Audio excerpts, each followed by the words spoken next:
अस्सलाम वालेकुम। आज के इस वीडियो में जो हम डिस्कस करेंगे न्यू बुक, जैसा कि आपको मालूम है क्लास मैट्रिक में सिंध बोर्ड ने न्यू बुक इंट्रोड्यूस करवा दिया है, तो उसके लिहाज से जो चैप्टर नंबर 1 के एमसीक्यूज है सेट एंड फंक्शन के, इंशाल्लाह इसको हम डिस्कस करेंगे आज।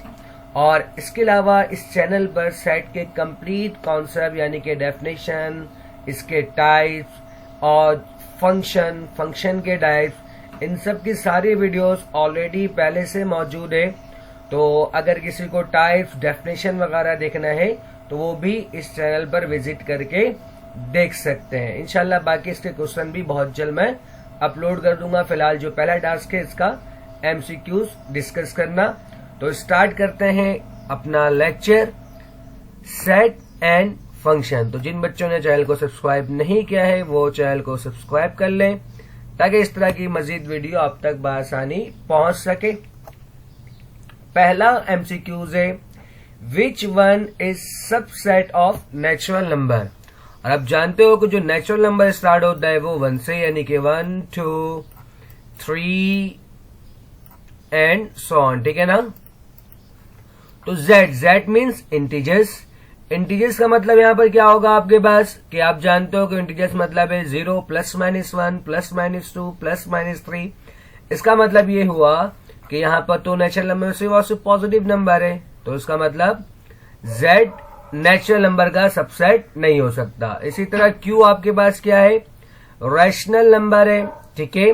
तो रैशनल नंबर भी आपका पॉइंट वाले नंबर भी रैशनल नंबर होते हैं, यानी कि हर वो नंबर जिसको हम फ्रैक्शन में लिख सकें। इसी तरह रैशनल नंबर भी नेचुरल नंबर का सबसेट नहीं हो सकता। इवन नंबर नेगेटिव भी हो सकता है, पॉजिटिव भी हो सकता है, 0 भी होता है, यानी कि 0 +-2 +-4 +-6।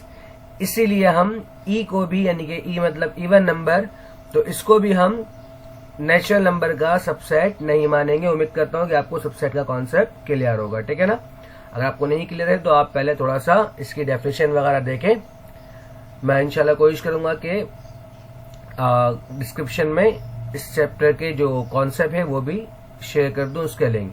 P मीन्स प्राइम नंबर, और आप जानते हो प्राइम नंबर जो है क्या होता है, नेचुरल नंबर का ही सबसेट होता है। कैसे कि हम कहते हैं कि वो नेचुरल नंबर जिसके एग्जैक्टली 2 फैक्टर्स हो उसे हम क्या कहते हैं, प्राइम नंबर। तो जैसे 2 हो गया, 3 हो गया, इसके बाद 5 हो गया, ये सारे के सारे क्या होते हैं, प्राइम नंबर। तो प्राइम नंबर जो है नेचुरल नंबर का क्या होगा, सबसेट होगा। इसलिए तो यहाँ पर सही ऑप्शन है वो क्या है, प्राइम नंबर यानी कि P।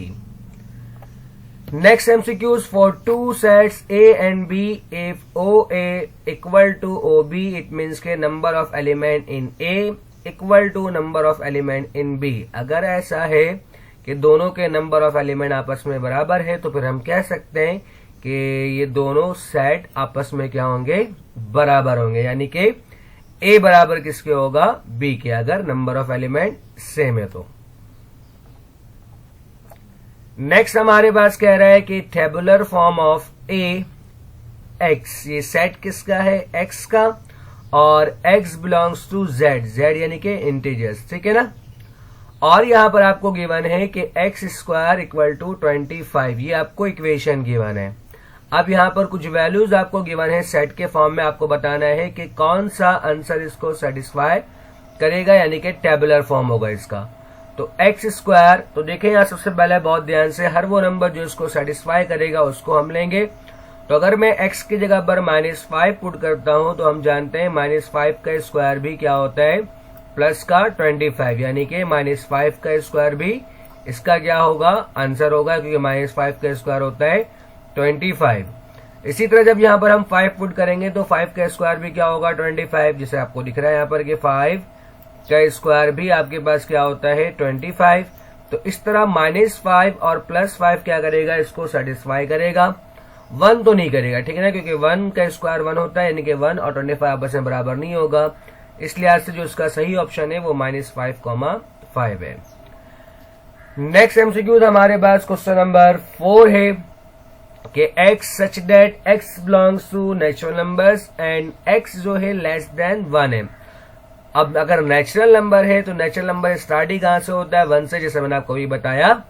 तो अगर लेस देन 1 बात की जाए तो हम कहेंगे कि ऐसा कोई एलिमेंट होगा नहीं कि नेचुरल नंबर हो और वो लेस देन 1 हो, तो इस लिहाज से इससे हम क्या लेंगे, एम्प्टी सेट।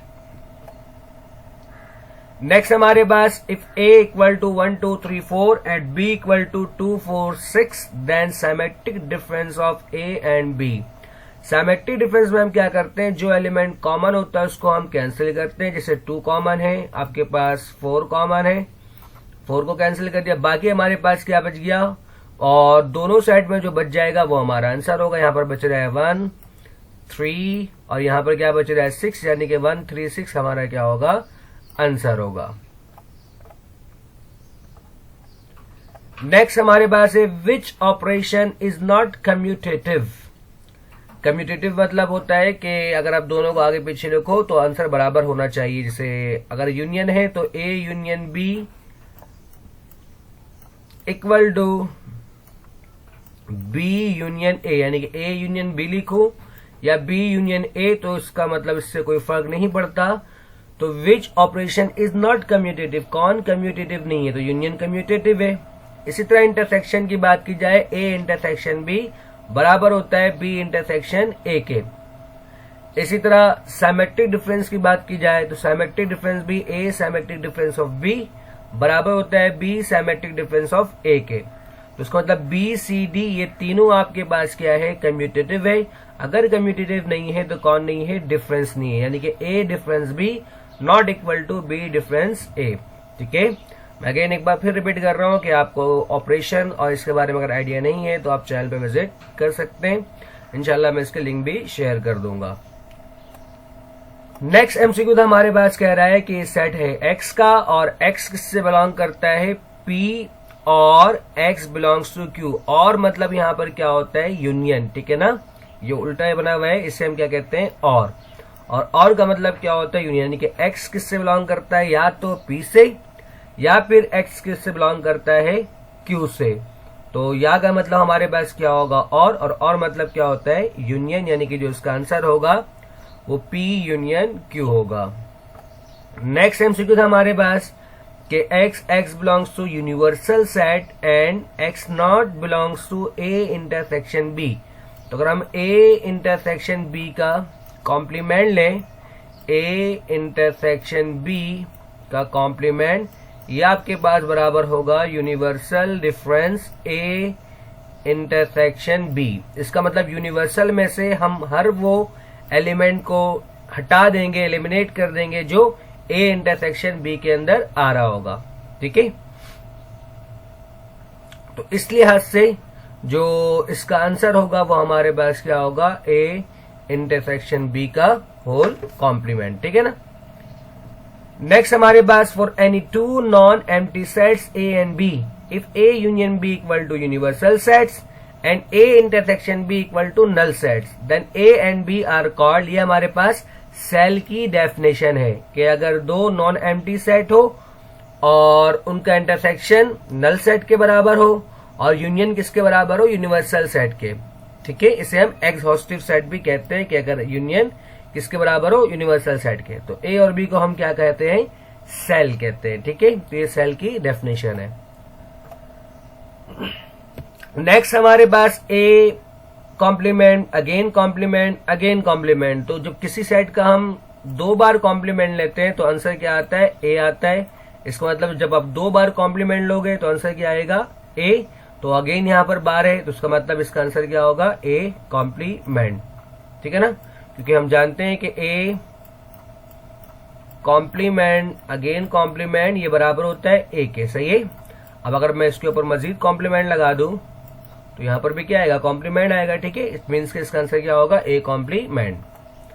नेक्स्ट एमसीक्यू था हमारे पास है कि इफ B जो है सबसेट है किसका, A का, देन A यूनियन B। तो अगर B सबसेट है, क्योंकि B की तरफ क्लोज है, इट मीन्स के B सबसेट है। तो अगर B सबसेट है तो अगर हम इसका यूनियन लेंगे तो यूनियन में हमेशा क्या आएगा, बड़ा सेट आता है, यानी कि सुपर सेट। ठीक है, यानी कि जो इसका आंसर होगा हमारे पास B चूंकि A का सबसेट है तो A B का सुपर सेट है। तो यूनियन में हमेशा आंसर क्या आता है, सुपर सेट आता है, और इंटरसेक्शन में सबसेट आता है। ठीक है, तो इसका आंसर हमारे पास क्या होगा, A होगा। In Venn diagram dash is use to represent universal set. Universal set के लिए हम रेक्टेंगल को यूज करते हैं वेन डायग्राम में, तो इसका आंसर क्या होगा? रेक्टेंगल।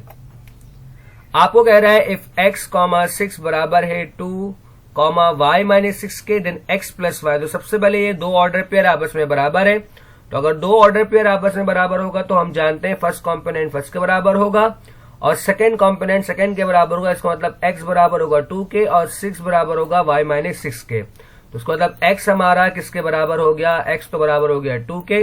इस तरह से y माइनस 6 हमारा बराबर हो जाएगा किसके? 6 के। तो माइनस का 6 से उस तरफ जाए क्या होगा आपका? प्लस का 6, यानी कि y इक्वल टू क्या हो जाएगा? 6 प्लस 6, और 6 प्लस 6 आपके पास कितना होता है? 12। तो x किसके बराबर है? 2 के। y किसके बराबर है? 12 के। तो 2 प्लस 12 कितना होता है आंसर आपका? 14। नेक्स्ट हमारे पास कह रहा है if o Cartesian product of a and b equal to 100, then OB बराबर है 5 के, देन OA किसके बराबर होगा? तो OA